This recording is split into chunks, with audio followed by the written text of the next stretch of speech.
good afternoon from Mickey and from me.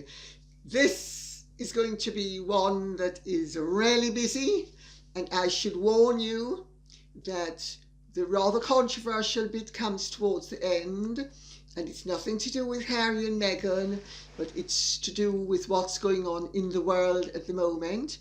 So those of you who want to skip it, skip it. Okay? The object of the exercise isn't to cause offence for anyone, but it is to discuss with those of us who wish to discuss what is going on in major world events at the moment. So at the very beginning, it is going to be anodyne, and it's going to be about the royals and the Queen and Harry and Meghan and all of that. And then we are going to be discussing rather more weighty matters where there is a genuine world crisis, where tens, if not hundreds of thousands of people's lives are at stake. And so I'm not going to ignore it, because some of you want to hear what I have to say, and I want to hear what you have to say, because some of your comments have been invaluable. However, those of you who don't want to, and one or two of you have been very pointed and said to me, basically, leave everything except royalty alone. Well, I don't have to leave everything alone. You don't have to listen to that part of it, okay? So shall we have an agreement that you listen to what you want to, you enjoy what you want to, and the rest of it, we just part company on that aspect, okay? So, if I may, I will plunge right in now with the first question.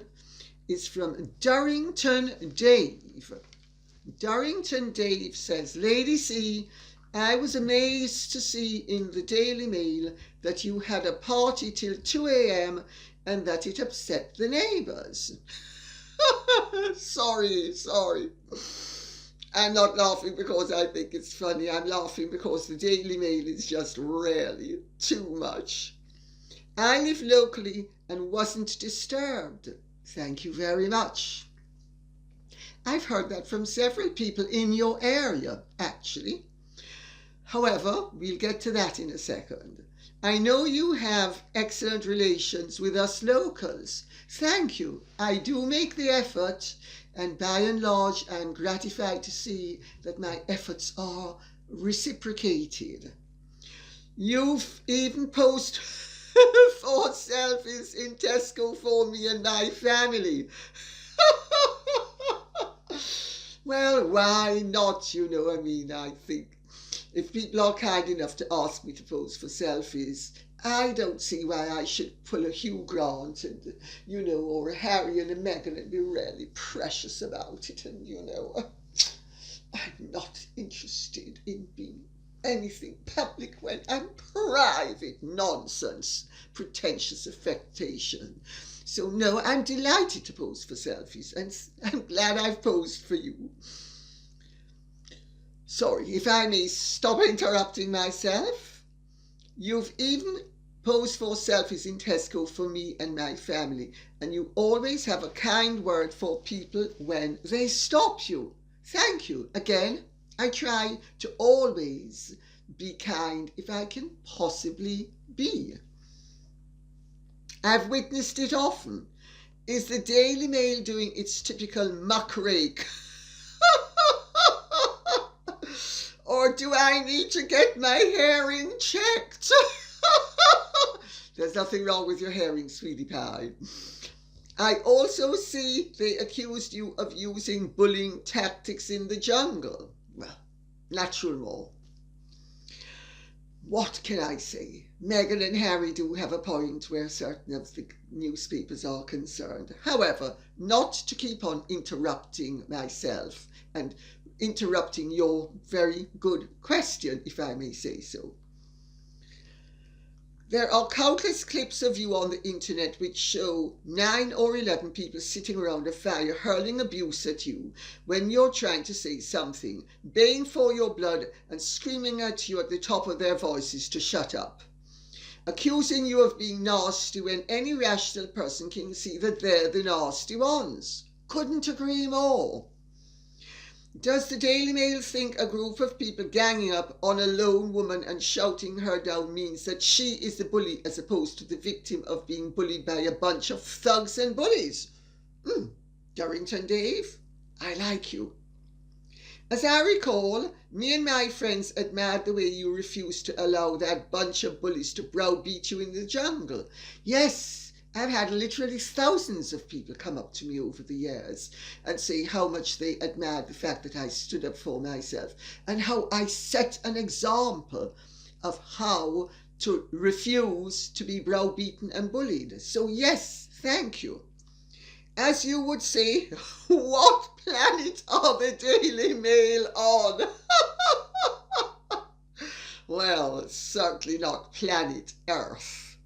Your thoughts, please. Also, is it true you were cleaning out the Johns? Oh, gosh. I'm sorry. Well, I think that's stretching it a little bit. I don't think I was actually cleaning out the Johns. I was going in, I was checking to see that everything was all right. I was replenishing supplies. I was picking up paper. So yes, to that extent, but I wasn't there with a basque broom and brush. Sorry. Oh gosh. But yes, and you know, I'm sorry, I have to tell you, I see nothing wrong in honest labour. I think there's no job that is beneath me as long as it is honest labour. I have to tell you, I think people who think they're too good for X and too good for Y and too good for Z, not only do they make bad staff, but they make even worse employers. And fortunately, there is nothing that I will ask someone to do for me that I won't happily show them how to do, and where necessary, do it for myself or do it for them. Well, yes, the Daily Mail did make a little bit of a kerfuffle about the fact that I have fallen out with my neighbours, and since a comment from Flossie from Brighton was posted on the Daily Mail website, I think I will read this out. There aren't any neighbours, as Campbell's castle is in its own grounds down a country road. That's my girl, Flossie, that's my girl. Well, this is the price you pay for a high profile, for being a public figure. It's the price you pay.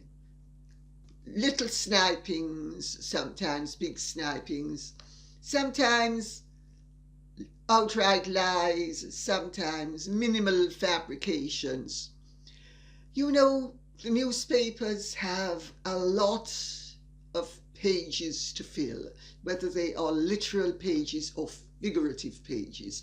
They have a lot of pages to fill, and therefore they need to make much about practically nothing or very little. It's called Much Ado About Nothing. I think some of you might remember the play by a certain person called, now, let me see, what was his name again? William Shakespeare. Yeah, well, I found the whole thing very annoying because it's actually not exactly accurate. First of all, I did not organise the event. I simply let out the venue to organisers. It was done under what's called a special events notice, which means that it was done under the aegis of the council. They gave permission, they came, they monitored it, they saw that there were no breaches, they saw that the noise levels were well within acceptable bounds. The police came, they monitored everything.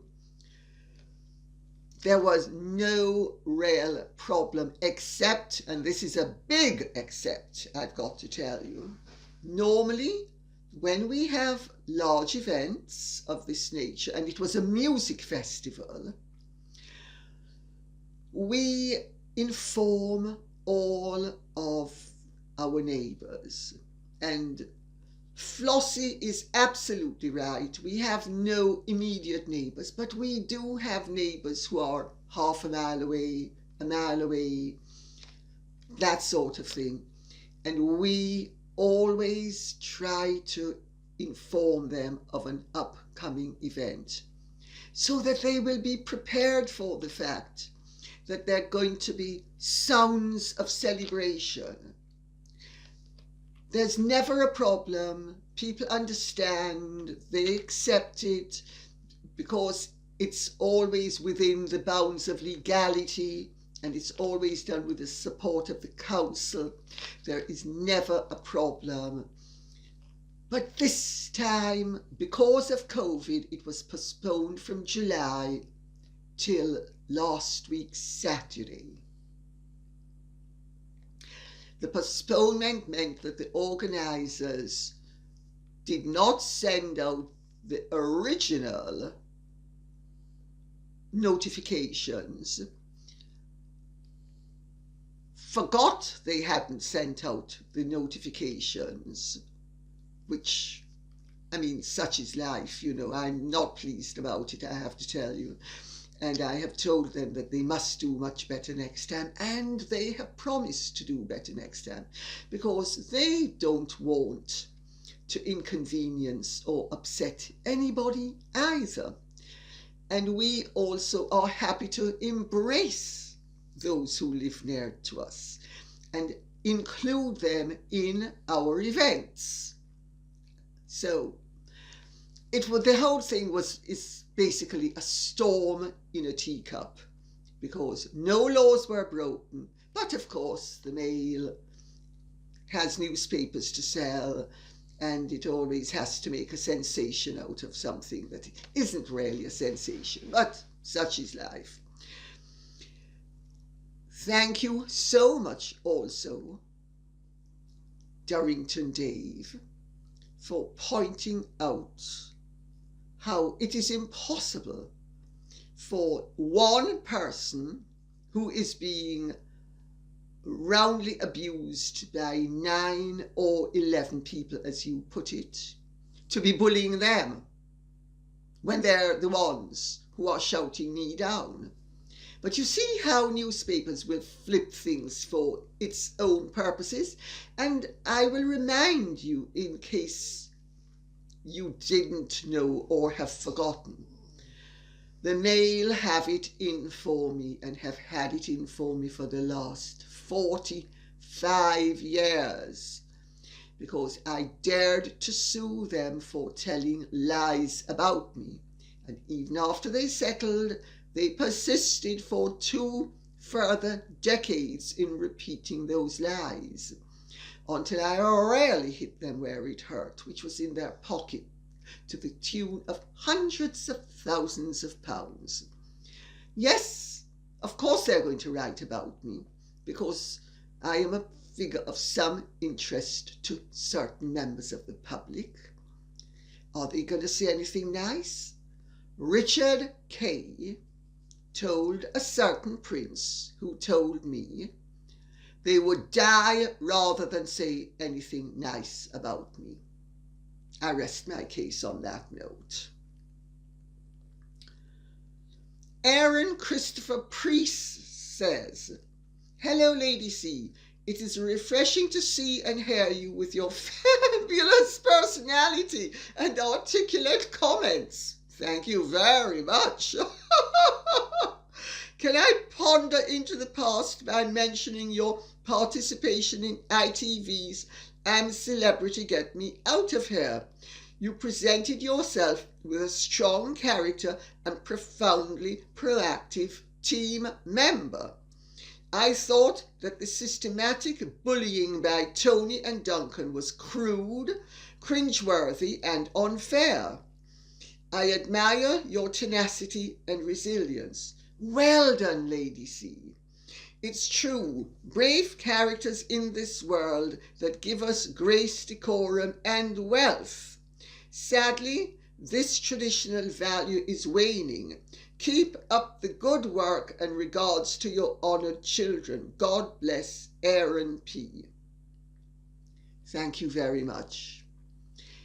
Yes, Duncan and Tony spent all but the first 2 days that I was in the camp trying to run me out of it, because Duncan had told Chris Eubank and Tony Hadley that if they didn't run me out, I was going to win, and that meant they didn't stand a chance of winning, as if any of them ever stood a chance of winning.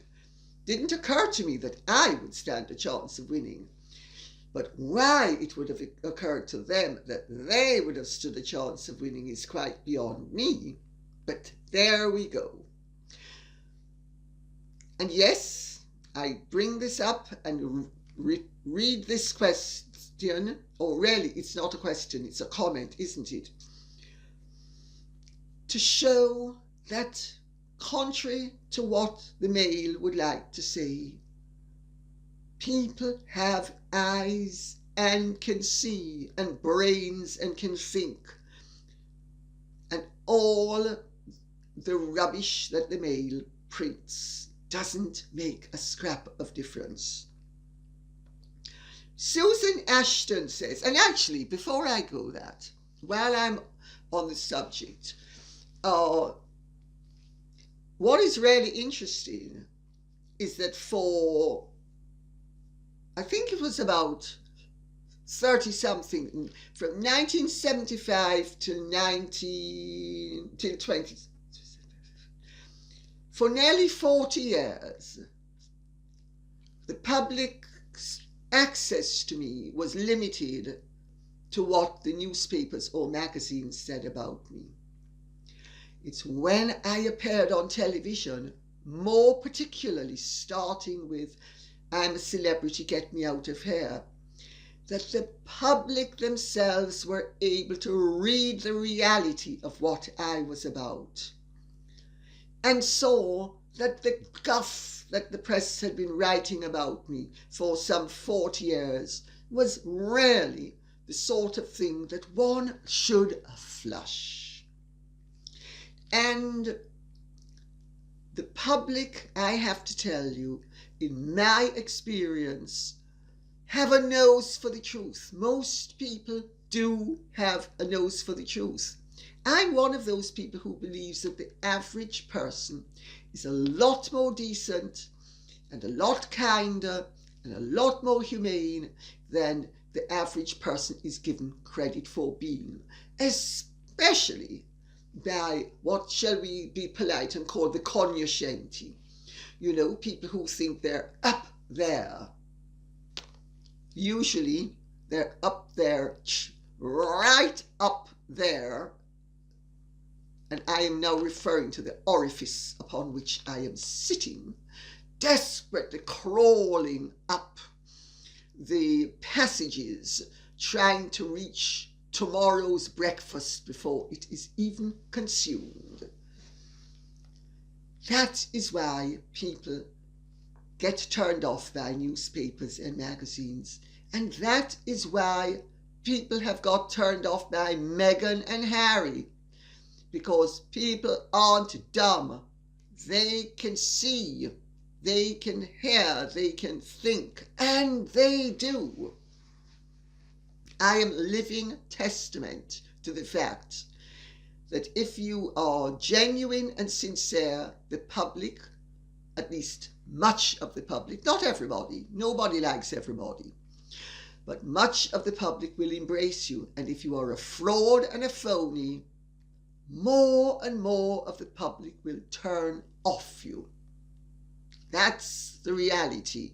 And television is one of the main instruments where it does not behoove you to open up your mouth unless you have something sincere to impart. Now, Susan Ashton says, Lady C, I really love your channel as it is so on point and so nice to be a part of a collective family that has decent values. Thank you, I feel the same. Question, although we may not hear what happens behind the scenes, do you think that the royal family's lawyering up will help to keep the Hasmegs from dishing out total untruths about the family? More to the point, do you think this will worry mega nuts at all? Well, I will say the object of the exercise is to introduce an element of realism into the unreal situation that has been fabricated by Meghan and Harry. That is the object of the exercise, and it is an exercise that will be practiced. How successfully is something else again, but we will wait and we will see. Also, Meghan has proven, with Harry's encouragement, it has to be said, to be completely unmanageable and uncontainable. If you read my book, you would see that the palace were really upset about the fact that Meghan was not a team player, that she was always, when the song came on and everybody was supposed to take their positions and dance to the tune, Meghan was out of line, high kicking when she was supposed to be demure, etc., etc., etc. Is she going to stop? Well, let me put it this way. Meghan is already aware of the fact that for all the column inches she's got, it's basically an empty vessel making a lot of noise, and it's holding a very little water and no gold whatsoever to speak of. All those hundreds of millions of dollars that they have and their PR people have led you to believe exist? They don't. They don't. Maybe she will, her nose for money, her nose for success, she will have realized, hopefully, she played a rotten hand, it stinks, everybody thinks, who has a brain in their head, that she stinks. She'll clean up her act, and then everybody will be, if not happy, at least peace of some sort will reign. That is the object of the exercise. That is the hope. But make no mistake about it, if she feels there's mileage and coinage to be had from playing the victim again, she will do it.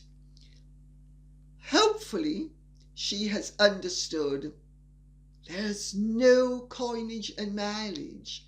That is a game of diminishing returns.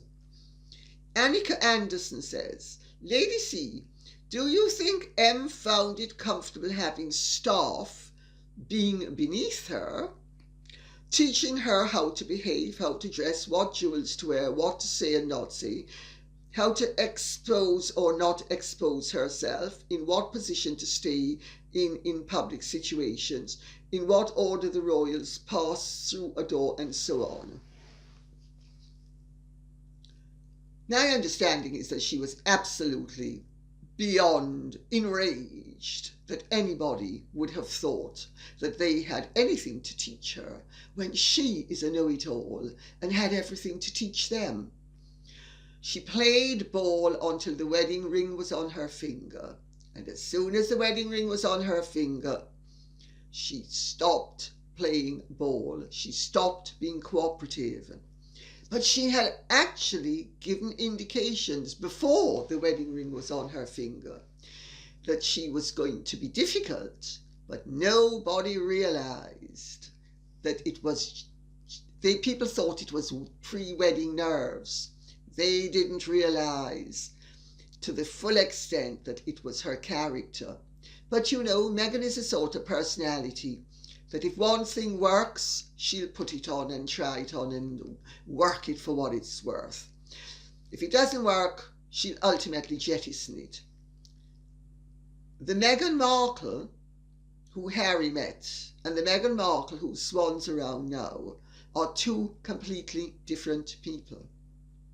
We can take her father's word for it that she is completely unrecognizable. But we don't have to take only his word for it. We can take the word of everybody who has known her for any length of time, with one or two notable exceptions. She is not the person she was. She, as soon as she got royal, it all went to her head and she thought, wow, now's my opportunity to dominate. I've got the power. I'm gonna wield that whip. Well, it hasn't really garnered her quite the rewards that she hoped. So, just as how she has been sufficiently adept in the past at jettisoning acts when they had outlived their purpose, hopefully this is one she is in the process of jettisoning. But she was extremely uncooperative and she was evidently enraged.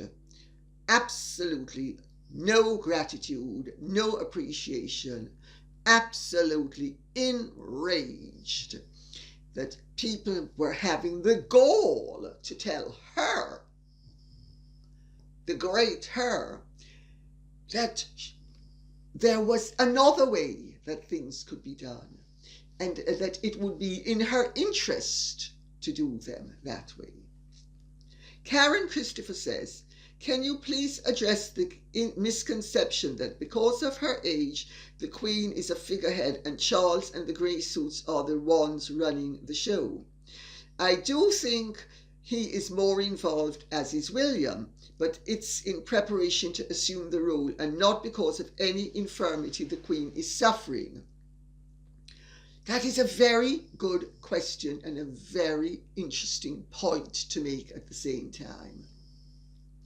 The fact of the matter is that the Queen was hoping to hand over more and more to William and Charles, and has been handing over more and more, but not the completely monarchic things, more the engagements. But she still keeps the reins of power very firmly within her grasp. She is not somebody who is laissez-faire in terms of her monarchic duties. Yes, Charles and William have assumed a larger role, but the Queen is not just a figurehead, and she has no intention of becoming just a figurehead. So, Red Cap 82 says, hello Lady C. I hope you and yours are well. I have served in Her Majesty's Armed Forces loyally and proudly in different countries and situations. The people I served with became my brothers and sisters. Family, big block capitals. On patrol or in the pub, we always looked after each other no matter what happened. It disgusts me now to see Prince Harry trying to use the situation in Afghanistan for his own PR. I do not think attending a film premiere instead of a service for fallen comrades and parading around a military cemetery for a marching photo shoot qualifies him to say anything on the subject.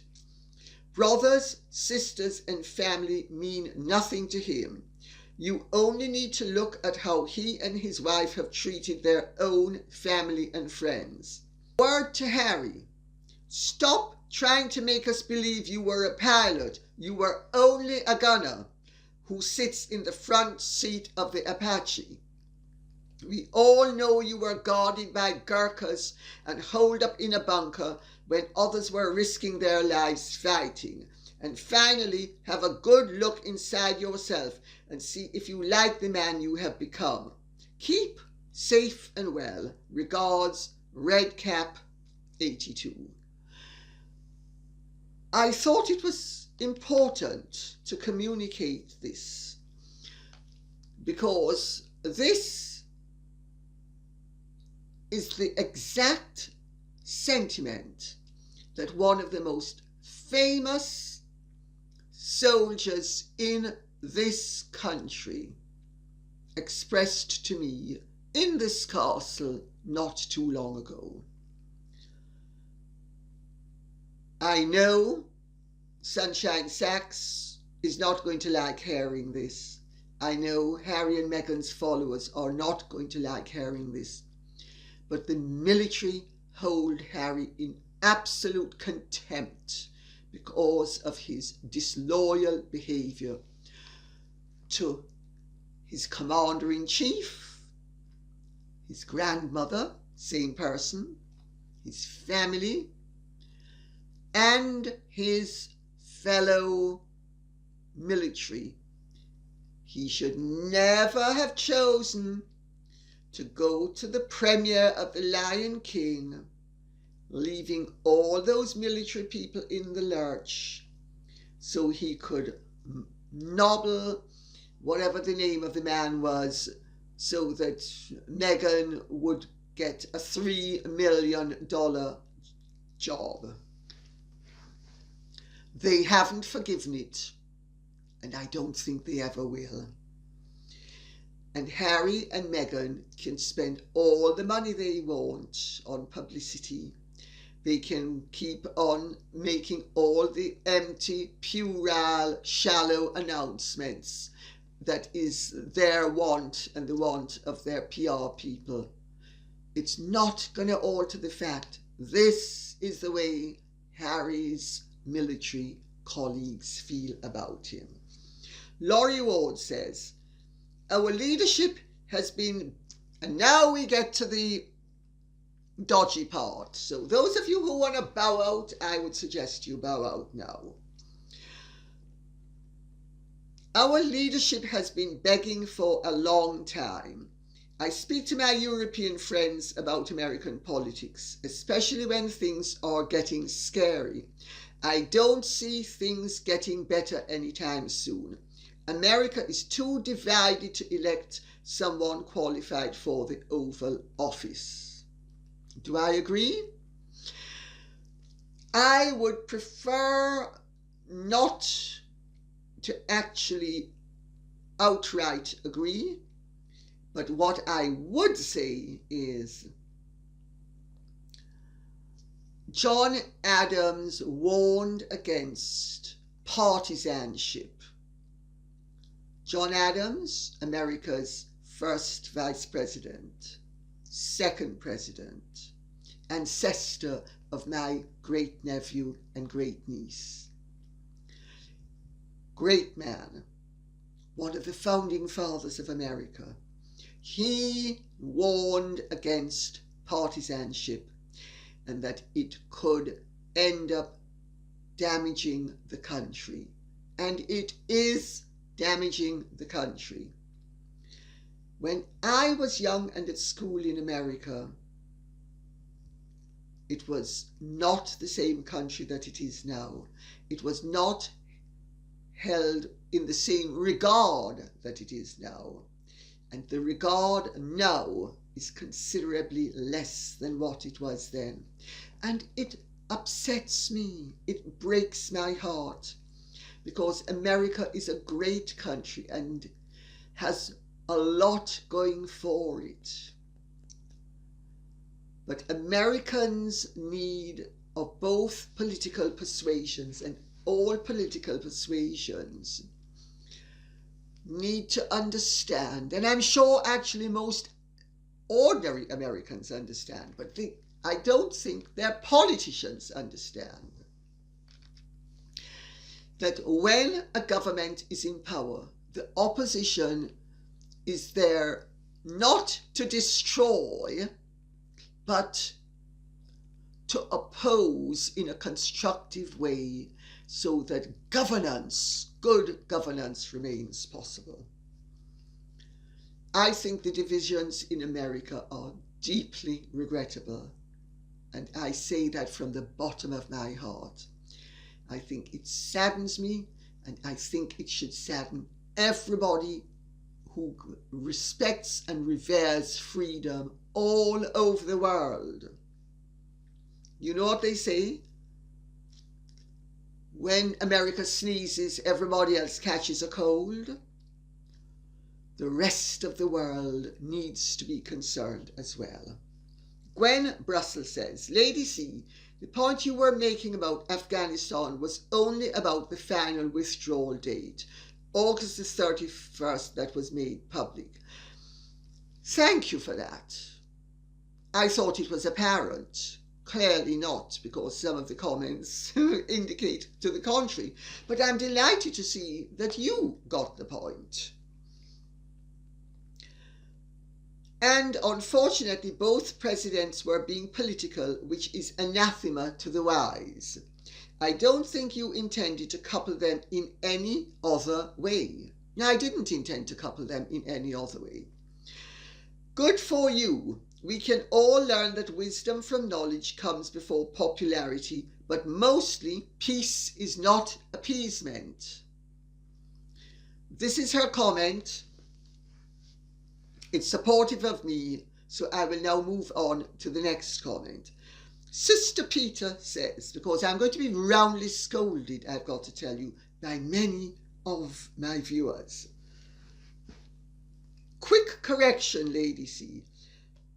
President Trump brokered a deal to leave on May the 1st, if I am not mistaken, and until that date there was a ceasefire. President Biden broke that agreement and moved the date.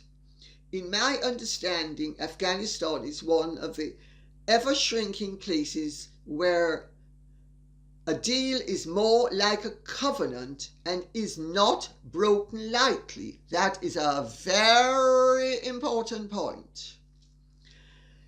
It has to be said that that is also one of the reasons why President Biden is reluctant to alter the date. But I am going to make a point right now, because other people make it as well. I'm going to make a point.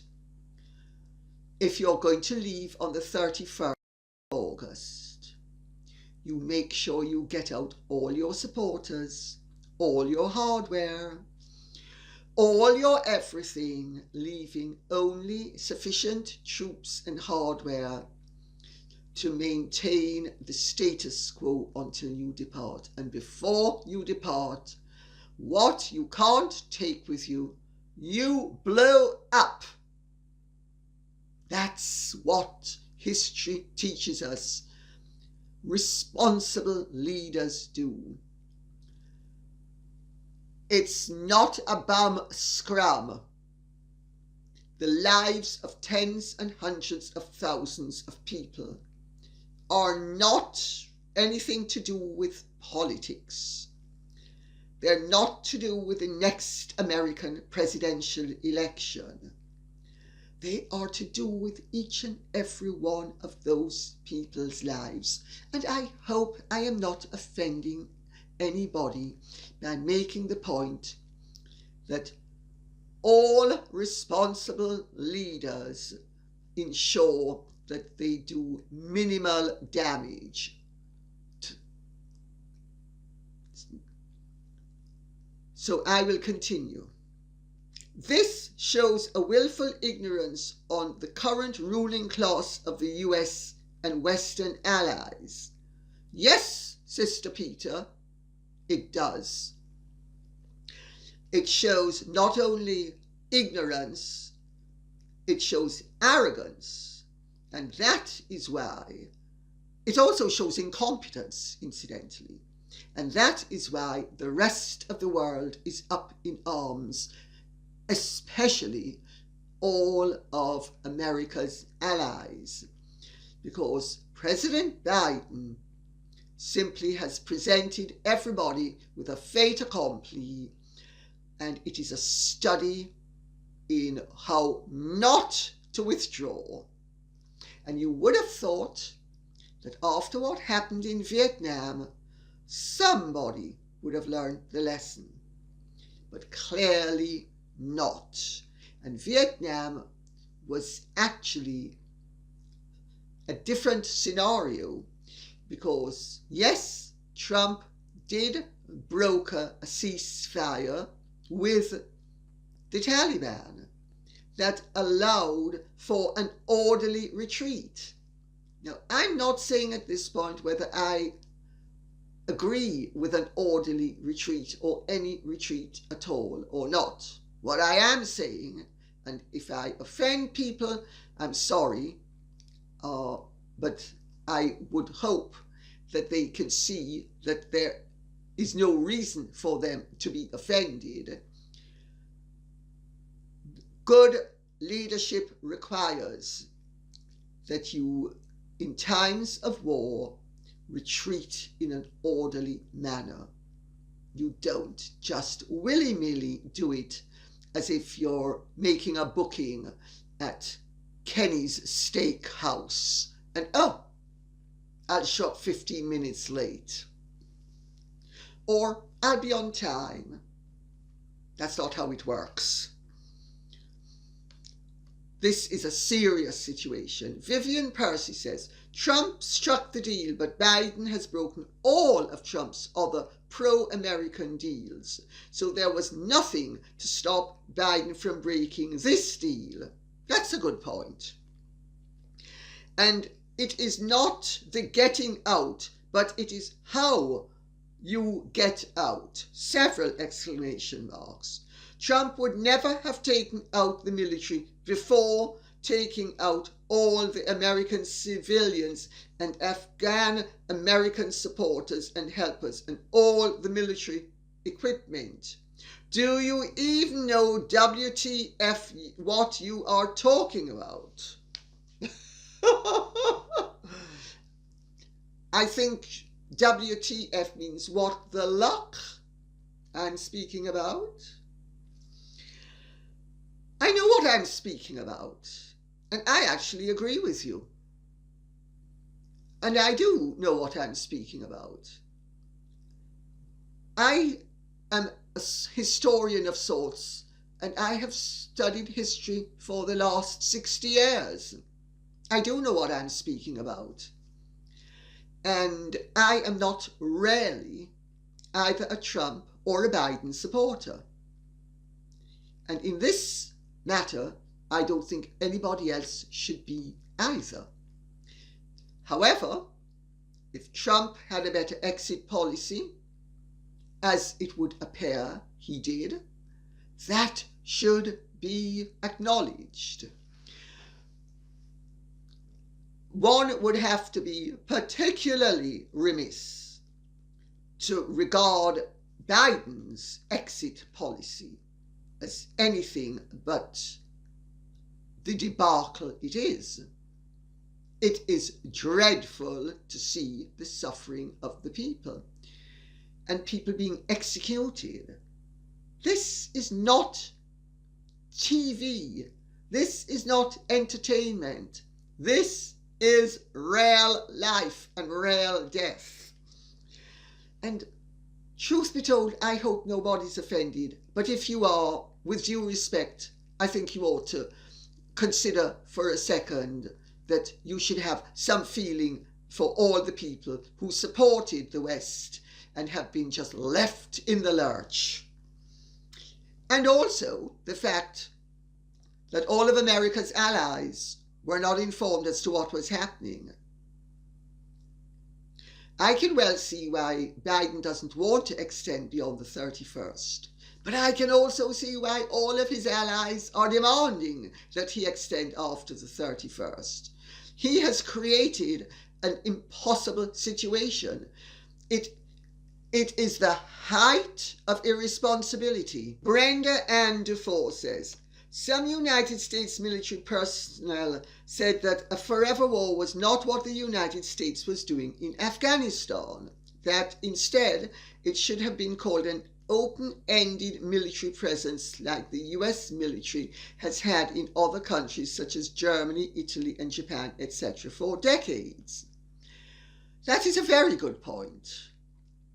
You know, America has a very mixed and has traditionally had a very mixed attitude, and I'm now speaking about the American political system, not the American people, has always had a traditionally mixed attitude to the rest of the world. They have wavered between isolationism and interventionism. Their interventionism has at times been very successful, and their isolationism has also been very successful at times. Wavering between the two has proven to be catastrophic time and again. Yes, America needs to have a foreign policy. I personally think it's too late. I think it's too late. I think America had its chance. America was the great nation of the 20th century. Britain was the great nation of the 19th century. France was the great nation of the 18th century. The great nation of the 16th century and 17th century was Spain. Every country that has been the world's superpower seems to have lasted recently for only about 100 years. I hate to say it, but it looks as if China is going to be the next. I don't think America is going to have the ascendancy that it has had up to now. I think the political system in America is counterproductive to it being the global leader, unfortunately, because I would love America to be the global leader. But I don't think it's going to happen. There are too many deep-rooted divisions within the American political system. Democracy has its advantages, but so does dictatorship. That's why the Chinese are proving to be so successful and ever increasingly powerful. Our very virtues, and when I say our, I now mean the West, and our very freedoms are what are ultimately going to undermine us and allow us tauter, T-A-U-T-E-R, taut, tight system to prevail, which is very sad. But I think it looks as if this is what is going to happen. America should, in my opinion, if it was going to be interventionist, it should have had a presence in certain countries and be supportive of them and continually supportive. It's expensive. No, that's possibly why no country manages to do it for any length of time, because it is extremely expensive to be the world's number one. Very expensive. But if you're gonna do it, you can't do it willy-nilly. You can't do it by fits and starts. And what I was saying the other day, I will repeat. And I will clarify what I was saying the other day. Any global superpower who wishes to have global reach has to have a foreign policy that has a 50 to 75 year timeline. 20 years, forget it. You're not going to accomplish anything except havoc. Mary Jane Card says, Lady C, Trump told the Taliban that if they committed human abuse, that they knew where the leaders and their families were, and they would be treated like Soleimani was. And he would not have conducted the withdrawal so idiotically. You are mistaken to equate the two presidents in any way. Well, thank you for your comment, Mary Jane Card. And sorry, I don't think I'm mistaken in equating them in terms of the fact that each of them wanted to get out. That's their policy. That's what they did. The fact that one would have done it in one way and the other has done it in another way doesn't alter the fact that each of them intended to withdraw. So that's all I was saying. I wasn't casting stones at that time on either president's performance, but I will now be casting stones at Biden's performance, and also, quite frankly, at Harris's performance. I mean, how dare that woman laugh when she's asked about this people who are being gunned down and executed, and she laughs? I'm sorry. And then we're supposed to believe it's a nervous laugh? She's a vice president. She might even end up being a president. It's not good enough. If she has a nervous laugh, work on it. It's not an excuse. It is a very poor show. And I'm sorry if I have offended those of you who support Kamala Harris. I neither support nor not support her. But I do think it's a bit rich to be laughing when you're asked about people dying in their thousands. Birding Trip says, sorry, you are incorrect. President Trump made a deal to pull out May 1st, 2021. When Biden didn't meet that deadline, the deal was off, and the Taliban began to rearm and move on the towns. The pullout by President Trump was keeping the airport and under the threat of dire circumstances if the peace was broken. Perhaps a little more research would help you. Thanks for the tip. I did have the research. I wasn't actually addressing all of that. I was simply addressing the fact, as the very first of these questioners has noted. I was simply addressing the fact that to give a pull-out date, and in my opinion, any pull-out date that is given and is not handled in the most stringent manner is begging for trouble. And I actually think the likelihood is that any pull-out date at all was going to cause trouble. But on that note, I could be wrong, because had Trump accomplished his pull-out, he would have left a power vacuum that will be filled by most likely China. And China will find out why it has been said Afghanistan is the graveyard of empires. So, Britain, Russia, America have all made the mistake.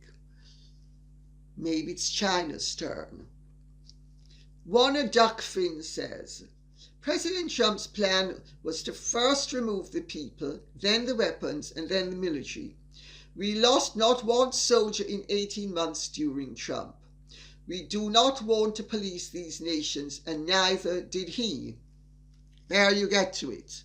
Interventionism versus isolationism. If you are going to be isolationist, you cannot expect to be the leader of the first world and of the whole world. You cannot expect to be the world's #1 global power if you are being isolationist. You have to make up your mind. Now, I'm not saying you should be isolationist, and I'm not saying you should be interventionist. I'm saying if you're sitting down, you can't have the benefits of standing up, and vice versa. Golf for Gal Mo Pedicures says, Lady C, your info on Afghanistan and whatever Trump did is incorrect. Biden made a mess of this. He has the power to change deals. He has the authority to do whatever he'd like. He signed executive orders to undo everything Trump did. He could have done the same for this situation and did not. Please stick to comments on your countrymen and the Queen. Thank you. Well, thank you very much for the recommendation. I'm not sticking to them, as you can see. I'm a citizen of this world. We also have a presence in Afghanistan. We have lost troops in Afghanistan.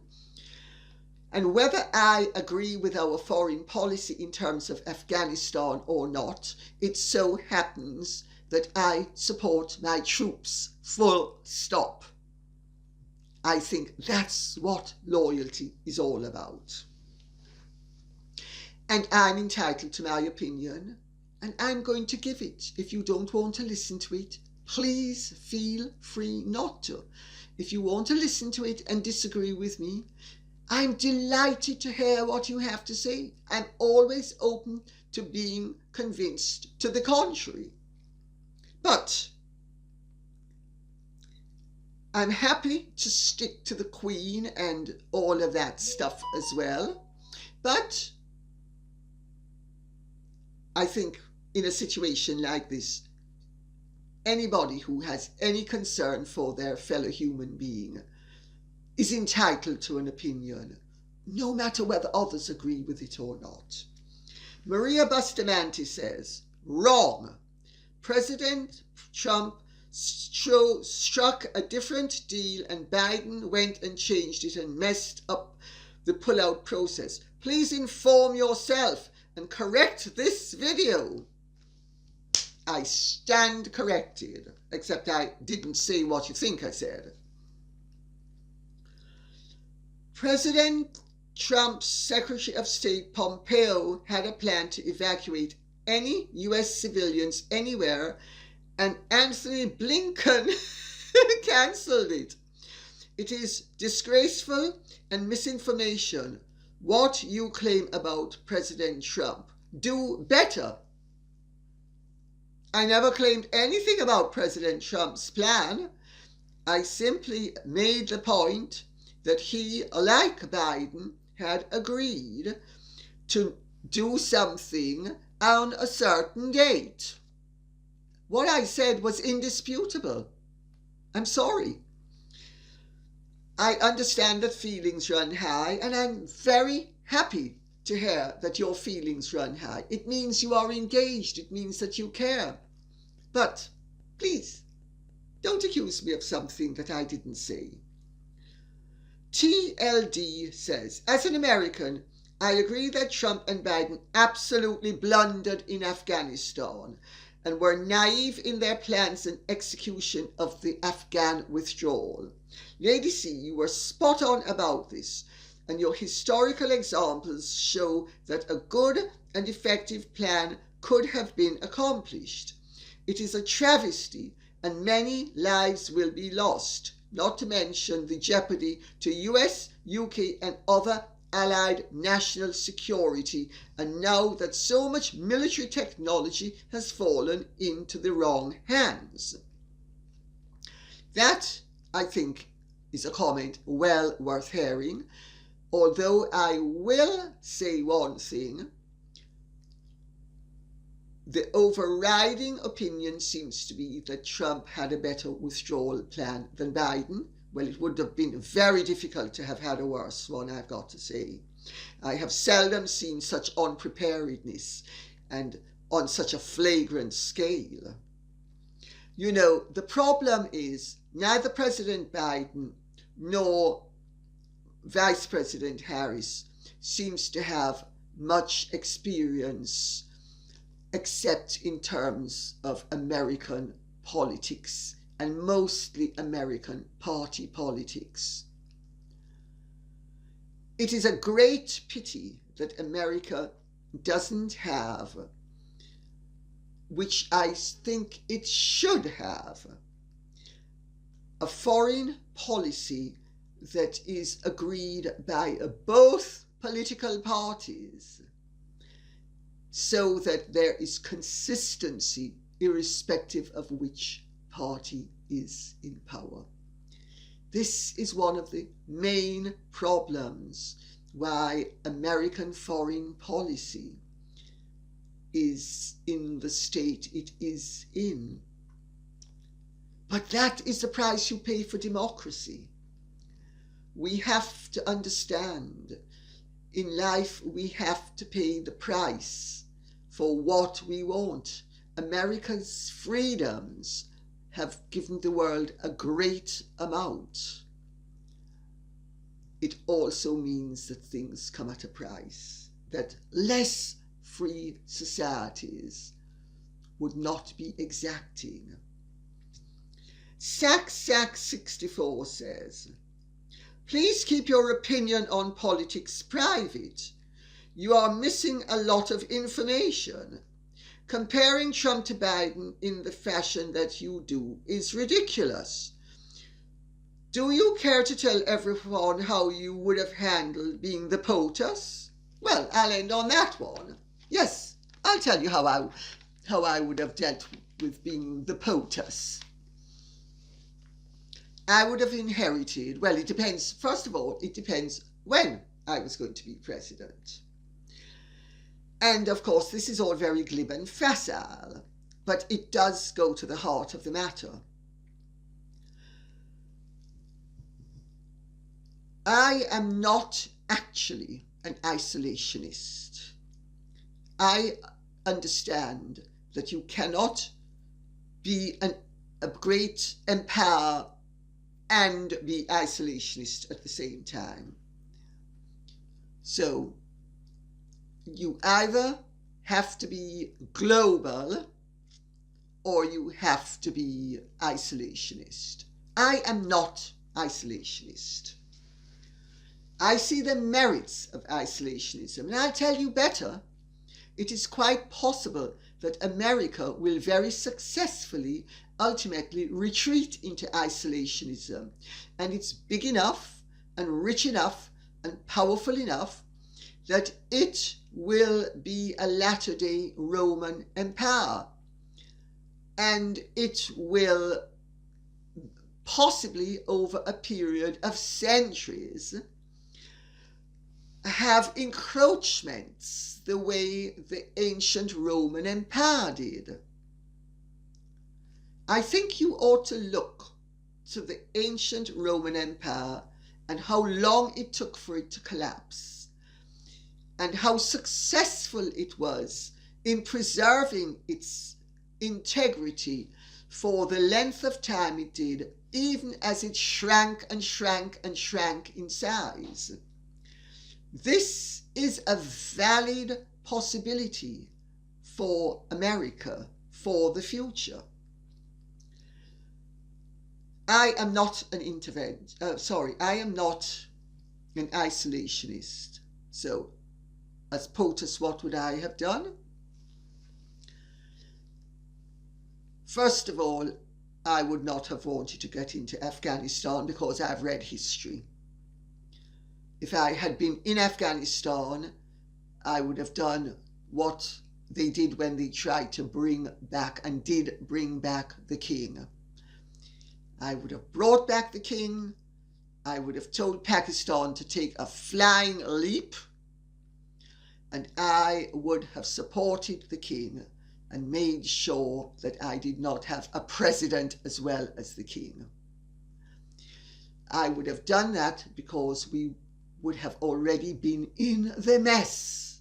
It would have been a way of keeping the mess as minimal as possible.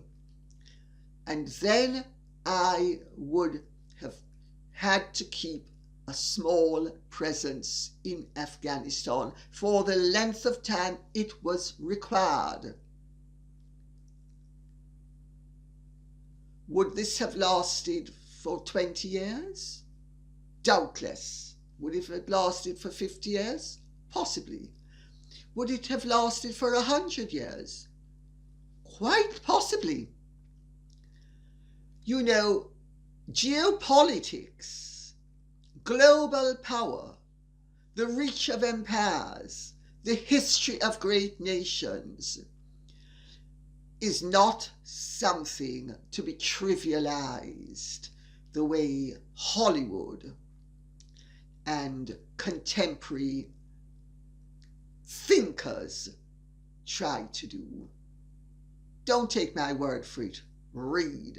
It's all there in black and white. Hopefully this has not caused too much antagonism for too many people. If you have enjoyed this, please like, share, subscribe, press the notification bell, and please keep the questions coming in. Thank you very much. And for what it's worth, I hope I don't have to address the issue of Afghanistan again. Thank you very much. Bye-bye.